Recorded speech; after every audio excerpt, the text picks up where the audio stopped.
Yeah, so before I came to Seeds of Change, I was wrapped up in addiction and homelessness and just kind of bouncing around from place to place and doing the things that I shouldn't have been doing. I was really searching for something. I didn't even know that I was searching for it. And so it was just a hard life that led me to prison.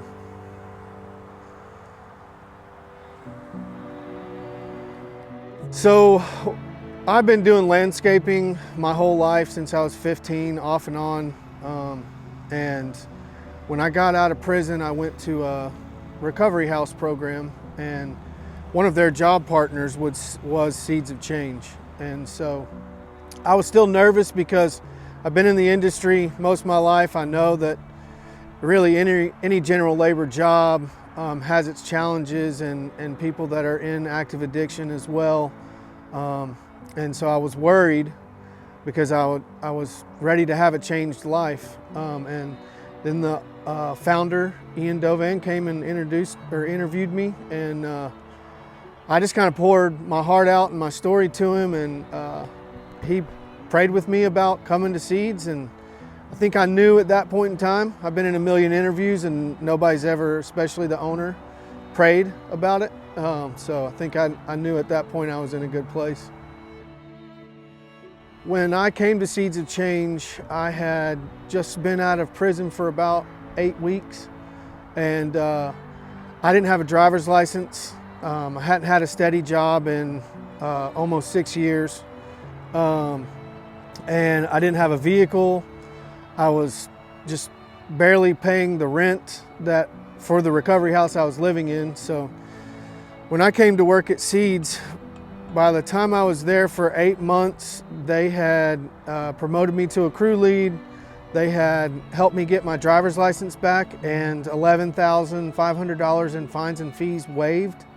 And then because of that, and because of the way that I had been able to show that I had changed my life, my father had my truck that I had before I went to prison, and he gave it back to me, paid off. So I got my truck back, and I gained through Seed something that I hadn't had before, and that was community. And community is the most vital role for me in maintaining my sobriety and my overall productiveness in society. Yeah, so I met my wife in church. She was singing in the church worship band, and when we met, it was at one of the worship team's game nights, or however they call it, get-togethers. And she and I just talked for a little while. Come to find out, she was my brother's wife, my sister-in-law's best friend growing up in high school. And so I asked her one day, after we'd been talking for a few weeks, I knew she loved the Marvel movies and I love the Marvel movies. And so I just said, hey, this could be a long first date, but there's a music fest going on in downtown Knoxville at Market Square, and then the Avengers Endgame just came out. Would you like to go to the festival and then to the movie afterwards? And I said, it's going to be a long, like 8 or 9 hour date, but I promise I'll keep you laughing. And so she agreed, and 5 months later we got married. So we're a blended family, and so I met the kids about 2 or 3 weeks into us dating, and they fell in love with me and I fell in love with them pretty instantaneously. Their dad is still very much in the picture. He and I have a great relationship.